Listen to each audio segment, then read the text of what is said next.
Hey Yorktown, it's Supervisor Matt Slater back here at the John C. Hart Memorial Library. We're continuing our program for Black History Month by working with our librarians here at the John C. Hart Library to provide some recommendations of some pieces of literature that you may want to come down, check out, and read.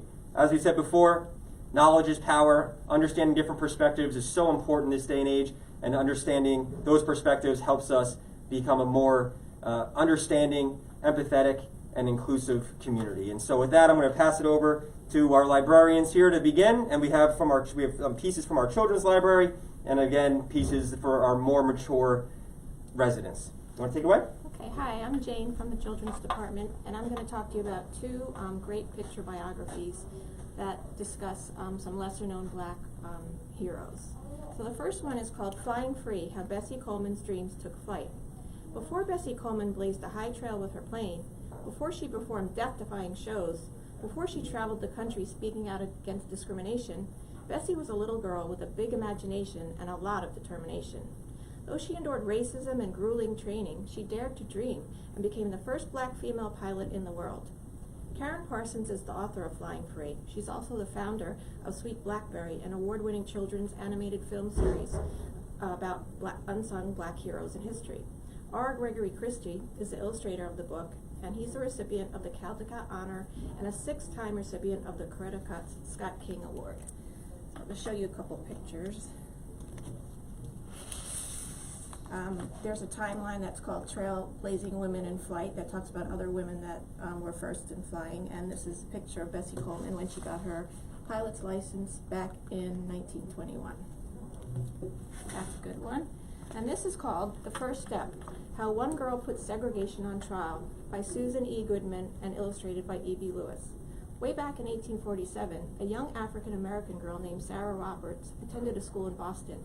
Then one day she was told not to come back. She wasn't welcome there anymore. Her school was now only for white children. Sarah deserved an equal education, and her family fought for change and made history.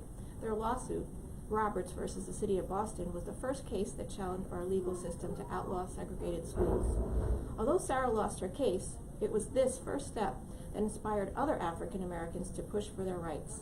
In 1855, 8 years after Sarah was told she could not come back to school, Boston became the first major city to officially integrate the schools.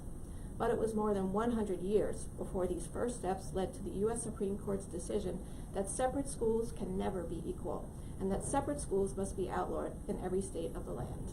And that's first steps. There's also a cool timeline in here and some nice watercolor pictures. Let's see. Yeah, so it's a good informational book, and it has a timeline about integration. So, over to you. Over to me. I'm on a totally different trail because I went with a novel. This is the new Terry McMillan book. It's not all downhill from here. Terry McMillan is a New York Times bestselling author of many books that we have here in the library. A couple of her books have actually been made into films. If anybody's seen How Stella Got Her Groove Back or Waiting to Exhale, those are both Terry McMillan stories made into films. This book is the story of Lo. She's 68 years old, about to turn 69. She's got a wonderful life. She's got a doting husband, but she's starting to worry about being 69. She doesn't want to be a senior citizen. She's worrying about the pains in her knees and her joints. She's worrying about getting older in general and everything that goes with that.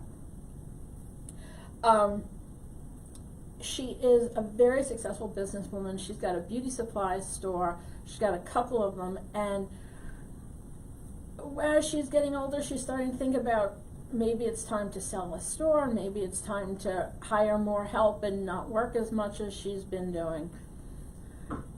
Anyway, she's going to turn 69. Now, Lo has the greatest group of female friends I have ever read about. They are doting, they are compassionate, they are incredibly passionate about one another and what they do with their lives. Lo doesn't want a birthday party. these women are notorious for surprise parties, and she doesn't want anything to do with it. All she wants is a quiet weekend away with her husband, Carl. Carl promises that they're going to go away. They pack their bags, they head off on their weekend, and there's not going to be a surprise party. Now, we all know that sounds really great, but there's a surprise coming.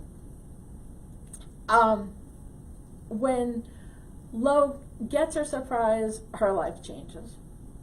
Everything is shaken up. Everything that she knew and she was comfortable with has to be reevaluated.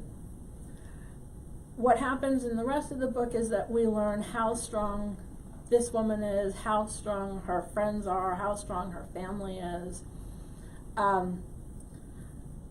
They learn that life is not always the best, but it doesn't necessarily mean that it's not going to get better. That's where the title comes from. It's not all downhill. Here, you learn to be strong and you learn to go forward, and that's what the story is about. Great. So as you can see, we have some fantastic pieces here at the John C. Hart Memorial Library. As a reminder, we still have our porch pickup program that continues to run throughout the week. You can find that information right on the John C. Hart Memorial Library's website, Facebook page. They're also on Instagram now, so a lot of information out there, but make sure you come by and take advantage of this great resource right here in our community. Thanks so much, Yorktown. We'll talk to you soon.